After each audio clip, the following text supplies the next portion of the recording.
আসুন খামারকে যত্ন করি, আধুনিক দেশ গড়ি। ভাই আপনি এখানে ব্যর্থতার পরিচয় দিলেন মানে অন্য কারো কোনো সমস্যা হয় নাই, সমস্যাটা একমাত্র আপনার হয়েছে। যখন বিপদে থাকবেন আপনাকে 10 টাকা কেউ ধার দিবে, এমনিতে দিবে না। এমনও খামারি আছেন ব্রয়লার মুরগি পালন করেন, কালার বার্ড পালন করেন, সোনালী পালন করেন, লেয়ার মুরগি পালন করেন। বিসমিল্লাহির রহমানির রহিম। প্রিয় খামারিবৃন্দ, আসসালামু আলাইকুম ওয়া রাহমাতুল্লাহি ওয়া বারাকাতুহু। আপনারা যে যেখান থেকে আমাদের এই প্রতিবেদনটি দেখছেন আপনাদেরকে ধন্যবাদ এবং কৃতজ্ঞতা জানাচ্ছি। আমি মোহাম্মদ হেলাল উদ্দিন, আমেনা এগ্রোর পক্ষ থেকে। আজকে যে বিষয়টি নিয়ে আমরা আপনাদের সামনে কথা বলবো সেটি হলো, মুরগিতে আপনারা মূলত জানেন যে অনেক ধরনের রোগ ব্যাধি হয়ে থাকে। আর আমরা বিশেষ করে আমাদের চ্যানেলে বিভিন্ন ভিডিওর মাধ্যমে বিভিন্ন তথ্য আপনাদেরকে দেওয়ার চেষ্টা করি বিভিন্ন সময়। তো আজকে যে তথ্যটা আপনাদেরকে দেওয়ার চেষ্টা করব, মুরগিতে মাইকোটক্সিন এবং অ্যান্টি ফাঙ্গাল কেন হয় এবং এটা আপনাদের খামার থেকে কিভাবে প্রতিরোধ করবেন বা খামারে এই রোগ যাতে না আসতে পারে সেই জন্য কি ধরনের পদক্ষেপ নেবেন সেই বিষয়টি নিয়ে আজকে আপনাদের সামনে কথা বলবো।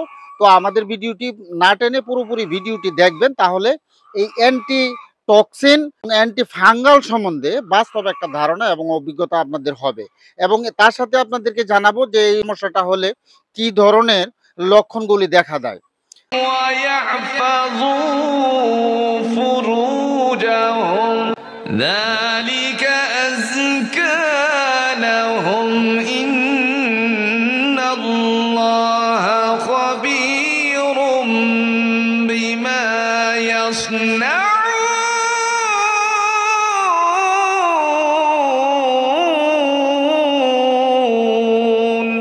প্রিয় খামারিবৃন্দ, আপনারা নিশ্চয়ই জানেন যে আমাদের প্রোডাকশনের মুরগির পাশাপাশি আমরা দীর্ঘদিন যাবৎ লেয়ার পুলেট মুরগি নিয়ে কাজ করতেছি। বছরের সকল সময়ে আমাদের কাছে বিভিন্ন বয়সের মুরগি থাকে। আপনারা যদি পুলেট মুরগি ক্রয়ের মাধ্যমে খামার শুরু করতে চান তাহলে আমাদের সাথে যোগাযোগ করবেন। স্ক্রিন এবং ডেসক্রিপশনে আমাদের নাম্বার দেওয়া থাকে, আপনারা হোয়াটসঅ্যাপ অথবা ইমোতে ভয়েস দিবেন। প্রথমেই আমরা আপনাদেরকে যে জিনিসটি জানাবো, পরিষ্কার পরিচ্ছন্নতা যদি ইমানের অঙ্গ হয় তাহলে ব্যবসায়িক দিক থেকে যদি আপনি খামারকে বিবেচনা করেন তাহলে এখানেও পরিষ্কার পরিচ্ছন্নতার কোনো বিকল্পই নাই। আপনি দেখবেন যে সমস্ত খামারগুলিতে পরিষ্কার পরিচ্ছন্নতা আছে এই সমস্ত খামারের মধ্যে রোগ ব্যাধি কম। এই জন্য আপনার কর্তব্য হলো যে নিয়মিত আপনার খামারের যে নেটগুলি আছে এগুলো ভালোভাবে পরিষ্কার রাখবেন, আর খামারের আশপাশের যে পরিবেশটা আছে এইগুলো ভালোভাবে পরিষ্কার রাখবেন। আর অবশ্যই বায়ু সিকিউরিটির ব্যবস্থা রাখবেন। আর খাঁচার উপরে আপনারা বিভিন্ন পোলট্রি ফার্মের মধ্যে দেখে থাকবেন একটা জিনিস, যে মাকড়সার জাল বড় করে বৃহৎ করে বাসা বেঁধে রাখছে। এই বাসার কারণে আপনার খামারের মধ্যে বায়ু চলাচল ব্যাহত হয়। যদি এই ধরনের সমস্যাগুলি আপনাদের খামারের মধ্যে থাকে এইগুলি নিরসন করবেন তাহলে দেখবেন যে খামারগুলি আপনার ভালো থাকবে। আর আমি বিশেষ করে এই পোলট্রি ফার্মিং এ আসার পরে দীর্ঘ ২৬ বছরের অভিজ্ঞতা থেকে আমি বিভিন্ন শেডের মধ্যে যে বাস্তব কিছু জিনিস দেখেছি, যে আপনার খামারের মধ্যে যতগুলি মুরগি আছে অনেক শেডের মধ্যে দেখছি তার সাথে বেশি পরিমাণ পাখি আছে। এই যে আপনার পাখি অবাধে আপনার খামারের মধ্যে আসতেছে, এই পাখিগুলি আপনার খামারের মধ্যে কি ধরনের রোগ ব্যাধিগুলি দিয়ে যাচ্ছে এবং ইঁদুর যত্রতত্রই আপনাদের খামারের মধ্যে প্রবেশ করতেছে। ইঁদুর এবং পাখি মিলে কি ধরনের রোগ ব্যাধি আপনার খামারের মধ্যে দিয়ে যাচ্ছে সেই বিষয়টা নিয়ে একটু কথা বলবো। মনে করেন সালমোনেলা বলেন, ইকোলাই বলেন, মাইকোটক্সিন বলেন, অ্যান্টি ফাঙ্গাল বলেন, ফাউল কলেরা বলেন, এই যে রোগগুলি এই সমস্ত রোগগুলি এই ইঁদুর এবং পাখির কারণে চলে আসে। তো আপনারা যে কাজগুলি করবেন আপনার খামারের মধ্যে যাতে করে ইঁদুর না আসতে পারে এবং পাখি প্রবেশ না করতে পারে সেই বিষয়গুলি অবশ্যই খেয়াল রাখবেন। আর ইঁদুর কেন আপনার খামারের মধ্যে আসে, যে আপনারা যখন সন্ধ্যাকালীন সময়ে যে খাবারটা মুরগির খাবারের পাইপের মধ্যে দিয়ে থাকেন, এই খাবার যদি যথাযথ সময়ের মধ্যে যদি মুরগি খেয়ে শেষ না করতে পারে আর তখন যদি আপনি লাইট অফ করে দেন তখনই ইঁদুরের প্রাদুর্ভাবটা চলে আসে। এই জন্য আপনার কর্তব্যটা হলো আপনি কি করবেন, মুরগি খাবার গ্রহণের পরে অবশিষ্ট কিছু খাবার আপনার পাইপের মধ্যে থাকে সেগুলি অবশ্যই পরিষ্কার করে রাখবেন, তাহলে দেখবেন ইঁদুরের প্রাদুর্ভাবটা কমে যাবে। এরপরেও আসতে পারে, এই জন্য আপনার কর্তব্যটা হলো যে সপ্তাহে কমপক্ষে একদিন যে কোনো জীবাণুনাশক ঔষধ দিয়ে নেকড়া ভিজিয়ে আপনি সমস্ত পাইপগুলি মুছে দিবেন, তাহলে দেখবেন জীবাণুর প্রাদুর্ভাবটা কমে যাবে। আর লিটার প্রতিদিনেরটা চেষ্টা করবেন প্রতিদিন পরিষ্কার করার জন্য। আর যদি আপনি না পারেন তাহলে একদিন পর পর আপনার 2 দিন পর পর আপনি পরিষ্কার করে নেবেন। আর আশপাশটাকে খুব সুন্দর করে ক্লিন করে রাখবেন। যত পরিষ্কার পরিচ্ছন্ন আপনি রাখবেন তত আপনার খামারের জন্য ভালো থাকবে, আপনার প্রোডাকশন ভালো থাকবে, মুরগি সুস্থ থাকবে, দীর্ঘদিন পর্যন্ত ভালো সার্ভিস দিবে। আর দীর্ঘদিন পর্যন্ত ভালো সার্ভিস দেওয়াটার মানেটাই হলো আপনার ব্যবসা এখানে সফলতা অনেক কিছুই নির্ভর করে। আপনি 15 দিন পর পর মুরগির রোগে আক্রান্ত হলো, আপনি 15 দিন পর পর যে ঔষধটা খাওয়াচ্ছেন, ঔষধের টাকাটা কোথা থেকে যাচ্ছে? আপনার ব্যবসা থেকে যাচ্ছে। এই জন্য কর্তব্যটা হলো যে আপনি সব সময় এইগুলি সজাগ দৃষ্টি রাখবেন। যত আপনি এইখানে সচেতন হবেন তত ভালো করবেন। আর যদি এইখানে আপনার যদি অচেতনতার পরিচয় যদি ভাই দেন, তাহলে এখানে সফলতা অর্জন করতে পারবেন না। আর বিশেষ করে আমরা বলি যে কথাটা, যে আমাদের কথায় অবশ্যই আপনারা খামার করবেন না। আমরা দীর্ঘদিনের অভিজ্ঞতা থেকে এই খামার পরিচালনা করতেছি। আমরা আল্লাহর রহমতে, আল্লাহর অশেষ মেহেরবানিতে লাভজনক একটা অবস্থার মধ্যে আমরা আছি। আর এই লাভজনক অবস্থার মধ্যে যাওয়ার জন্য আমাদেরকে কিন্তু অনেক ঘাত এবং প্রতিঘাতের মধ্য দিয়ে কিন্তু এই একটা অবস্থানের মধ্যে আমাদেরকে কিন্তু আসতে হয়েছে। আর আমরা প্রতিনিয়ত ভিডিওর মধ্যে কয়েকটি বিষয় নিয়ে আপনাদের সাথে কথা বলে থাকি, যে আপনি যদি খামার ব্যবস্থাপনায় যদি আপনি সফল হতে চান, 4টা বিষয় আপনাকে খেয়াল রাখতে হবে। প্রথম হলো আপনাকে ধৈর্য ধরতে হবে, দ্বিতীয়ত হলো আপনার পুঁজি নিতে হবে, তৃতীয়ত হলো অবশ্যই অভিজ্ঞতা লাগবে, আর আপনার খামারের মধ্যে পরিষ্কার পরিচ্ছন্নতা রাখবে।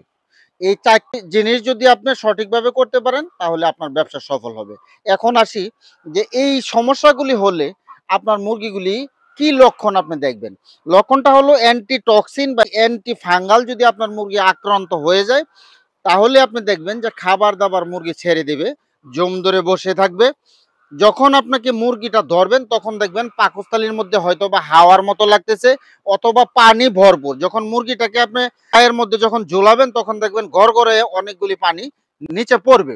আর রাত্রিকালীন সময়ে বসা অবস্থায় মুরগি মারা যাবে, এবং আপনার পোলট্রি খামারের মধ্যে ভ্যারাইটিস পায়খানা থাকবে। এই সমস্ত জিনিসগুলি যদি আপনি পরিলক্ষিত হয় আপনার সামনে, তাহলে আপনি বুঝবেন যে আপনার মুরগিগুলি অ্যান্টি ফাঙ্গাল অথবা অ্যান্টিটক্সিনে আক্রান্ত হয়েছে। এরপরেও যদি আপনি না বুঝেন, এই ধরনের সমস্যা যদি হয়, আপনার আশপাশে অবশ্যই প্রাণী সম্পদ অফিস আছে, এখানে রেজিস্ট্রেডকৃত ভেটেরিনারিয়ান আছে, তাদের পরামর্শ নেবেন। দেখেন আল্লাহর অশেষ মেহেরবানিতে এখান থেকে আপনি সুফল পেতে পারেন।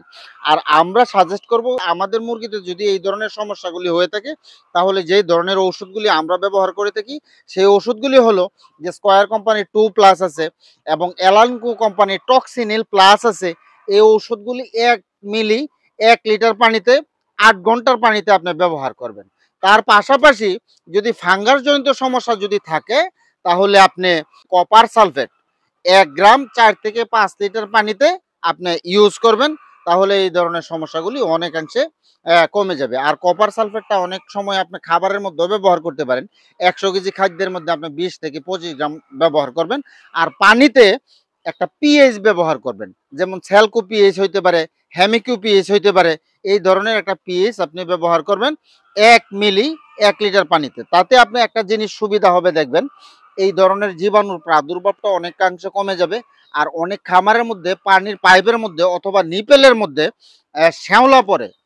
আপনি যদি নিয়মিত মাসে 4 থেকে 5 দিন যদি এই হেমিকো পিএস বা স্যালকো পিএস বা এফজিএস এই ধরনের ওষুধ যদি আপনি ব্যবহার করেন, তাহলে দেখবেন এই পাইপগুলি একেবারে ক্লিয়ার থাকবে, কোনো ধরনের ময়লা থাকবে না। আর ময়লা না থাকার মানেটাই হলো আপনার মুরগি সুস্থ থাকার পূর্ব শর্ত। এই জন্য ভাই আসুন, খামারকে যত্ন করি, আধুনিক দেশ গড়ি। এর যদি ব্যত্যয় আমাদের মধ্যে ঘটে, তাহলে এইখান থেকে আমরা সফলতা অর্জন করতে পারবো না। ভাই আপনি এখানে ব্যর্থতার পরিচয় দিলেন মানে অন্য কারো কোনো সমস্যা হয় নাই, সমস্যাটা একমাত্র আপনার হয়েছে। দেশের কোনো সমস্যা হয় নাই, আপনার পরিবেশের কোনো সমস্যা হয় নাই। আপনি যখন বিপদে থাকবেন, আপনাকে 10 টাকা কেউ ধার দিবে, এমনিতে দিবে না। আর আপনি যদি কঠোর সাধনার মাধ্যমে, কঠোর পরিশ্রমের মাধ্যমে এই খামার ব্যবস্থাকে যদি সফল করতে পারেন, তাহলে আপনি যেমন সফল হবেন, আপনার পরিবার সফল হবে, এই দেশও সফল হবে। এবং আপনি এখান থেকে বাস্তব অভিজ্ঞতা নিয়ে আরো অনেক কিছুই করা সম্ভব হবে বলে আমরা আশা করি। আর প্রিয় খামারিবৃন্দ, আপনারা নিশ্চয়ই জানেন যে আমাদের প্রোডাকশনের মুরগির পাশাপাশি আমরা দীর্ঘদিন যাবৎ লেয়ার পুলেট মুরগি নিয়ে কাজ করতেছি। বছরের সকল সময়ে আমাদের কাছে বিভিন্ন বয়সের মুরগি থাকে। তো আপনারা যদি পুলেট মুরগি ক্রয়ের মাধ্যমে খামার শুরু করতে চান, তাহলে আমাদের সাথে যোগাযোগ করবেন। স্ক্রিন এবং ডেসক্রিপশনে আমাদের নাম্বার দেওয়া থাকে, আপনারা হোয়াটসঅ্যাপ অথবা ইমোতে ভয়েস দিবেন। আর আমাদের যে কর্তব্যটা হলো যে আমরা চেষ্টা করব আপনাকে শতভাগ সুস্থ এবং অ্যাকুরেট ভ্যাকসিন দেওয়া মুরগি আপনাদেরকে হস্তান্তর করার জন্য, যে মুরগি নিয়ে আপনি খামার ব্যবস্থাপনায় সফল হতে পারবেন। এর পরবর্তী যে কাজটা হলো, আমরা আপনাদেরকে শুরু থেকে নিয়ে শেষ পর্যন্ত সার্ভিসটা দিয়ে যাব। কখন কি অসুবিধা হয় আমরা খোঁজ খবর নিব এবং আপনারা আমাদের সাথে যোগাযোগ করবেন। আমাদের কাছে যারা পুলেট মুরগি ক্রয় করেন নাই, এমনও খামারি আছেন যে ব্রয়লার মুরগি পালন করেন, কালার বার্ড পালন করেন, সোনালী পালন করেন, লেয়ার মুরগি পালন করেন। আপনারা যদি কখনো কোনো ধরনের সমস্যার মুখোমুখি হন, আমাদের কাছ থেকে অবশ্যই আপনার পরামর্শ নিতে পারবেন। আপনাদের জন্য আমাদের দুয়ার খোলা থাকবে। তো প্রিয় খামারিবৃন্দ, দীর্ঘ একটা সময় কথাবার্তা বললাম, পুরো আয়োজন জুড়েই আপনারা আমাদের সাথে ছিলেন। তো ভালো থাকবেন। আজকের আলোচনা পর্বটি আমরা এখানেই শেষ করব। আসসালামু আলাইকুম রহমতুল্লাহ।